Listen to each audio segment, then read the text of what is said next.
With Nikki Haley dropping out of the race, what can we learn from this Super Tuesday's results? We bring you roundups and analysis. Following years of a bitter relationship between the two men, outgoing Senate Minority Leader Mitch McConnell endorses Donald Trump for president. A Georgia attorney testifies to a state Senate committee about her investigation of Fulton County DA Fani Willis, what she learned about the cash reimbursements Willis says she paid to her top prosecutor.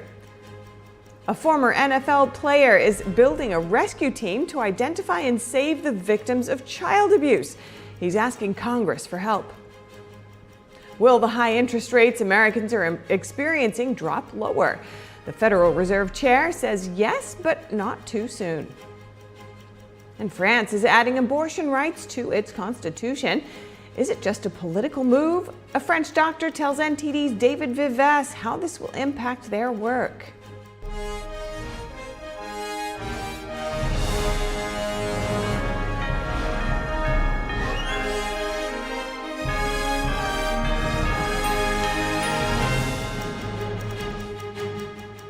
Welcome to NTD Newsroom. I'm Stephanie Cox. Starting with election results from Super Tuesday, former President Trump is on track to win almost every Republican contest held yesterday. GOP presidential candidate Nikki Haley scored a win in Vermont. President Biden cruised through easy victories on the Democratic side, winning all contests but one. A general election rematch between old rivals looks more than likely after over a dozen states held contests on the biggest day in the 2024 presidential primary. NTD's Jeremy Sandberg has takeaways from Super Tuesday. Former President Trump took a huge leap towards GOP nomination on Super Tuesday, storming through most states. With many votes still being counted, Trump leads by wide margins across the board and has racked up close to 1,000 Republican delegates of the roughly 1,200 needed for nomination. GOP contender Nikki Haley now has around 90 after a victory in Vermont. Haley received around 50% of the vote, Trump around 46%. Trump has projected a big win in California for 170 GOP delegates. The state awards all delegates to a candidate with over 50% of the vote. Trump took the battleground state of North Carolina with over 70% of the vote to Haley's 23%. Trump is also projected to win Texas, where roughly 160 delegates are at stake. President Biden dominated most Democratic contests, but was handed his first defeat of the presidential primary in the tiny American Samoa territory. Democratic candidate Jason Palmer, a venture capitalist from Baltimore, beat Biden by 51 to 40 votes. The territory sends 6 delegates to the DNC, but does not have any electoral college votes. Biden faced a nearly 20% uncommitted vote in Minnesota from voters looking to send a message on the Israel-Hamas war. Trump and Biden will both campaign in Georgia this weekend, a critical swing state for a probable rematch in November. The Peach State holds its primaries next Tuesday. Jeremy Sandberg, NTD News. And following her losses on Super Tuesday, Nikki Haley announces that she's dropping out of the race. Hear her speech from Charleston, South Carolina, earlier this morning. I am filled with the gratitude for the outpouring of support we've received from all across our great country. But the time has now come to suspend my campaign. I said I wanted Americans to have their voices heard. I have done that. I have no regrets. Haley's exit means former President Trump is now the presumptive Republican nominee. This also makes 2024 one of the fastest narrowing primary fields in recent history. In her speech, Haley didn't endorse Trump, but she congratulated him on becoming the presumptive nominee and wished him well. Haley also said she hopes Trump can earn the support of voters who didn't vote for him. The former candidate also sent out a message of unity. She said, "Our country is too precious to let our differences divide us." A Haley campaign advisor told CNN that the team had set a loose threshold of winning about 40% of the vote in several states to credibly stay in the race, but Haley didn't reach that benchmark.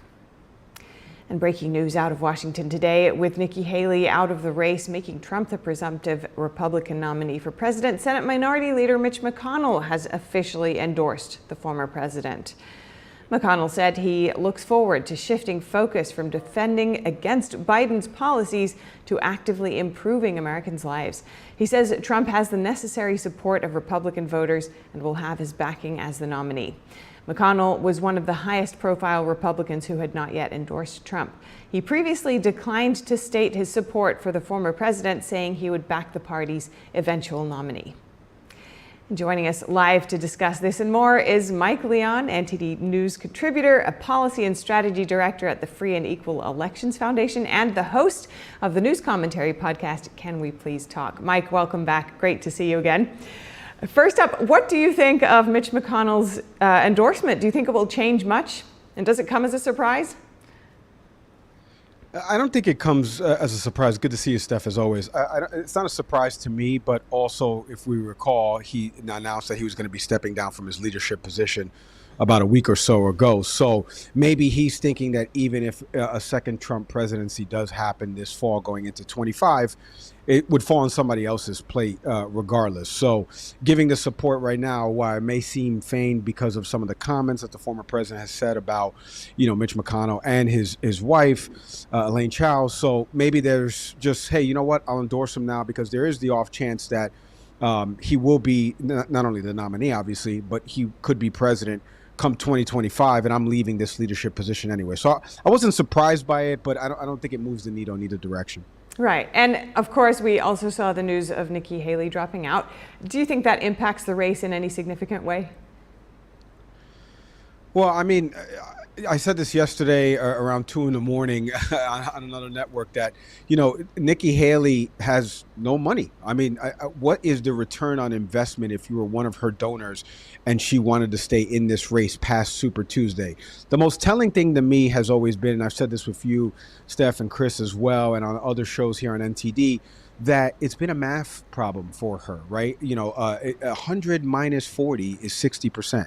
So in some places where she's getting 35 to 40% of the vote, the math is not adding up. That means she's losing 60 to 65%. So overwhelmingly, Republican primary voters said that they want Donald Trump to be their nominee come this fall.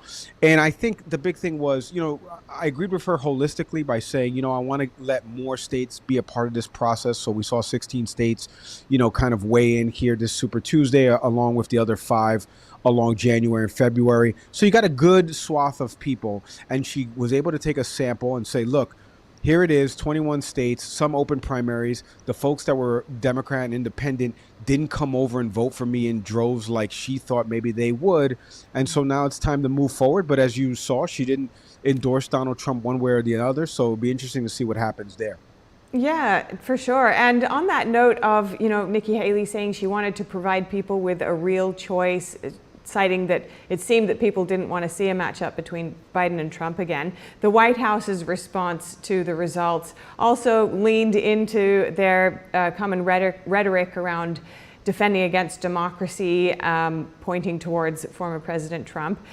Given the recent decisions in the legal cases against Trump and how people are responding to those, do you think that this is a winning strategy for Democrats to focus on this idea of protecting democracy by electing them?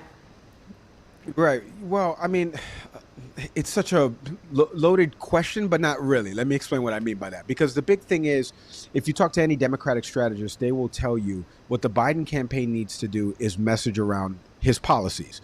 If you talk to any Republican voter, they'll tell you his policies are ruining America. So if they're going to attack democracy, they already think that, Republican primary voters have shown in exit polling that they already think that what the Biden administration and specifically the Department of Justice is doing with this special counsel investigations, they already think it's politicized in nature across the jurisdictions. So you're not going to win them back by telling them that Donald Trump is the ruining the fabric of democracy. The goal for the Biden administration should be the moderates and independents that did come over and vote for you in 2020 because they were upset with Trump's handling of the pandemic, even though he got Operation Warp Speed, up and running with the vaccinations, and everybody feels a certain way about that. You should be able to message to those folks about how you've improved their lives over the last 4 years with your policies. That's the way to go about it. I mean, you can mention, but that's just overkill because the folks that are on the far left or Democratic already think that Donald Trump is a danger to their democracy. So you don't need to keep playing on that. Play on your policies. You have a low job approval rating, a low approval rating overall. Play on what these policies have done for people over the last 4 years. Champion your record, which is what Trump is doing on the opposite side. And just looking at this, one of the top issue for voters this election is still the economy. And a recent CBS poll shows that voters remember the economy under Trump as being better than it is currently under Biden. And yet the White House is saying that the economy is good and people just aren't feeling it. Do you think that President Biden has some room here to improve people's view on the economy if nothing else changes at this point before November? Well, you know, Steph, the thing is that the biggest factor in economy is things that you can tangibly touch, right? You always hear the phrase of like kitchen table issues. So I go to the gas pump, I see it's, you know, a couple cents more than what it was last year. I get my grocery bill, I see that it's about 10, 15, 20 bucks more than what it was last year. The only way to fix those tangible issues is for those numbers to go back in decline, right? So that way people see the even net effect and go, oh, okay, now things are slowly starting to come back out of it. In terms of like the job reports and under the Trump economy, you know, the job reports have been good for President Biden. But if you look at the industries that are having good job growth, it's not industries, for example, like media or technology or something like that. It's other industries like hospitality and government. And so President Biden is messaging to those folks, but the folks in middle America don't work in those necessarily industries, right? So we'd have to see what the numbers play out. If President Biden is trying to win over one of these different states that the razor thin margin, you know, in Arizona or in a Georgia, we'd have to see how those issues tend to play out. We'd have to see how the legal cases play out. We have to see how the border plays out, if anything's passed legislatively over these next couple months in Congress. That's true. You never, and also, yeah, we'll have to watch especially how the economy plays out and how people are experiencing it in those swing states. Thank you so much, Mike Leon. Great to speak with you. Thanks. And Republican Steve Garvey, a former baseball star, and Democratic Congressman Adam Schiff will compete in November for the U.S. Senate seat, long held by the late Dianne Feinstein. NTD's Daniel Monahan has more on the contest. It's a rare opportunity for the GOP to compete in a marquee statewide race in the Democratic stronghold. California puts all candidates, regardless of party, on the same primary ballot, and the two who get the most votes advance to the general election. That means Republicans are sometimes shut out of high-profile statewide races, given the grip Democrats hold on the state. Garvey beat two Democratic Congresswomen, Representatives Katie Porter and Barbara Lee, to secure a place on the general election ballot, despite raising a fraction of what his opponents did and airing no TV ads. Garvey celebrated with cheering supporters at a hotel in Palm Desert, his hometown. He warned Congressman Schiff not to underestimate him despite the state's Democratic tilt.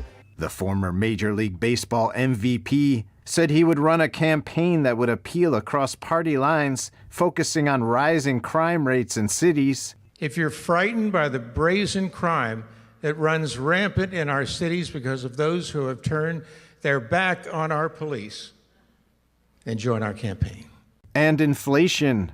If you're struggling to pay bills at your kitchen table and only buying $10 of gas instead of 10 gallons, then come join us. Democrats are expected to easily hold the Senate seat in November. A Republican hasn't won a Senate race in California since 1988. But Garvey brushes aside any predictions that he will strike out in a general election, saying, "Know this, it ain't over till it's over." In Texas, Congressman Colin Allred has won the Democratic nomination to take on Republican Senator Ted Cruz. Allred defeated State Senator Roland Gutierrez and 7 other contenders in the Democratic primary Tuesday. And by crossing the 50% threshold, he avoids an automatic primary runoff in May. Allred is a former NFL player who first won his Dallas area seat by ousting a Republican incumbent in a hard-fought 2018 race. Daniel Monahan, NTD News. Child pornography. The number of cases has jumped tremendously within a 5-year span. In 2014, there were 1 million cases. Those numbers jumped in 2019 to over 18 million. The number of cases has far exceeded the resources needed to rescue the children and catch the perpetrators. Organizations fighting child exploitation are asking Congress for help, one of which is the Tim Tebow Foundation. A young girl who went through extreme abuse for 7 years And almost every night she got raped for 7 years.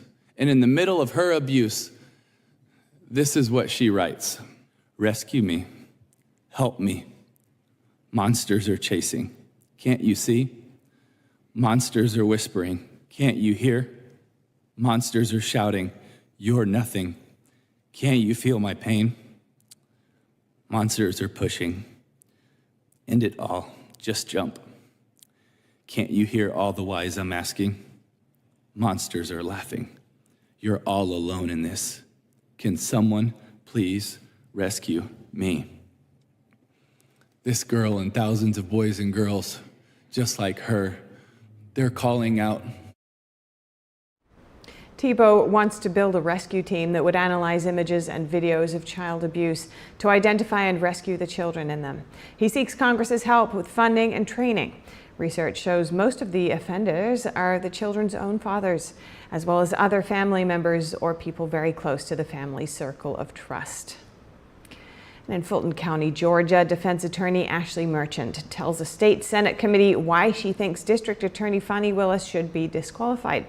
Merchant said Willis paid top prosecutor Nathan Wade more money than the other prosecutors, and that Wade hid the money from his wife. We turn now to our legal correspondent, Arlene Richards, for more on Merchant's testimony. Arlene, what new information did Merchant reveal about why she thinks Willis and Wade benefited financially from the case? Just to recap, her testimony today was largely a repeat of the claims she has made against Fani Willis and Nathan Wade regarding their romantic relationship and how that impacts the case against her client, Michael Roman, President Trump, and others. And we know that Willis paid Wade a higher hourly rate than the other prosecutors on his team. And we also know that Wade allegedly received more than $700,000 in income from this case. But the interesting thing is that he didn't put the money in his personal account. Ms. Merchant says he put the money in his attorney trust account, which is not allowed. And as we know, Wade was in the middle of a divorce. Ms. Merchant said his wife didn't know about that income, which he was required to report in the divorce proceeding. In addition, there was no record of him depositing large cash payments that he said he received from Willis as reimbursements for their trips. Ms. Merchant may be asked to return for future testimony as the committee continues to investigate these claims. But according to the chair of the committee, there are a number of people who want to testify. Steph? All right, thanks so much, Arlene. Next up, some breaking news to tell you about. The U.S. Supreme Court will hear the immunity case against GOP frontrunner Donald Trump. The hearing will determine if President Trump is immune from prosecution for his actions when he was in office. Polls show that President Biden's approval ratings continue to decline heading into the November election. Join NTD tomorrow night for our special coverage of President Biden's State of the Union address. Join lawmakers and our reporters live on the Hill to hear the political analysis from Washington at 8 p.m. Eastern Time on Thursday. And the Federal Reserve Chair says his committee is preparing to lower the high interest rates Americans are experiencing. We'll tell you when he says it'll happen. That and more after the break. And French lawmakers are looking to add abortion rights to France's constitution, but some doctors say the addition is nothing more than a political move to force more doctors to perform the procedure. The highest art is beautiful, breathtaking, timeless, and moving. Experience art with 5,000 years of history, inspired by the divine. Experience Shen Yun. Tangazo hili linahusu njaa. Tarajia kuona watoto wakiwa na njaa katika maeneo haya. Mambo yalikuwa bora kwa miaka mingi. Tuliweza kupigana na njaa na watoto wachache walikufa. Lakini sasa mambo yamebadilika na kwa mabaya zaidi. Hii ni kwa sababu wakati huu ukame umeangamiza zaidi. Через війни та конфлікти ми мусимо залишати наші домівки і всі наші речі. Ми навіть не маємо їжі. Тому нам потрібна ваша допомога. Millions of children are fighting to survive due to inequality, conflict, poverty, and the climate crisis. Save the Children is working alongside communities to provide a better life for children. And there's a way you can help. Please call or go online to give just $10 a month, only 33 cents a day. We urgently need 1,000 new monthly donors in the next 30 days to help the children we support around the world. You can help provide food, medicine, care, and protection, plus so much more that a child needs, by calling right now and giving just $10 a month. Ви можете допомогти голодуючим родинам вижити. All we need are 1,000 monthly donors in the next 30 days. Please call or go online now with your monthly gift of just $10. Thanks to generous government grants, every dollar you give can have up to 10 times the impact. And when you call with your credit card, we will send you this Save the Children tote bag as a thank you for your support. Toto kote duniani Потребують вашої допомоги. Your small monthly donation of just $10 could be the reason a child in crisis survives.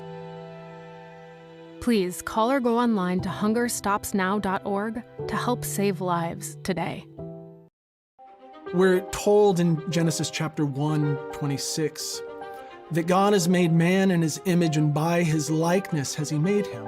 In this free online course, Dr. Justin Jackson, a distinguished Hillsdale College professor, guides you through the Genesis story. When you sign up, you'll explore some of life's most important questions, gain a greater appreciation for how the Bible confronts pain and hardship with redemption and hope. Sign up for the Genesis story, free of charge at learnfromhillsdale.org.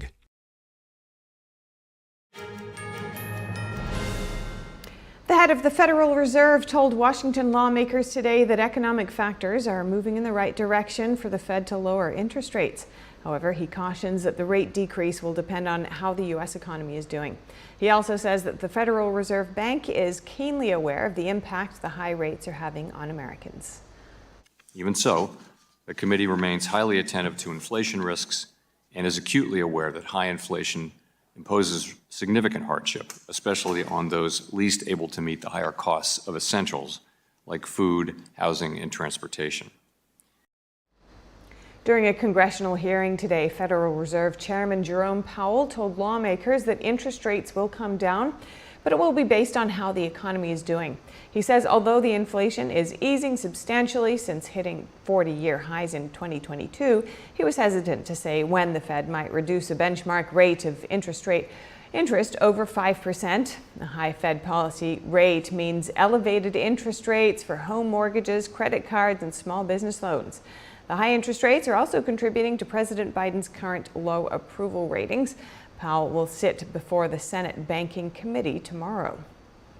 And the French Parliament includes abortion in the Constitution. On Monday, a political move in response to a U.S. Supreme Court decision in 2022.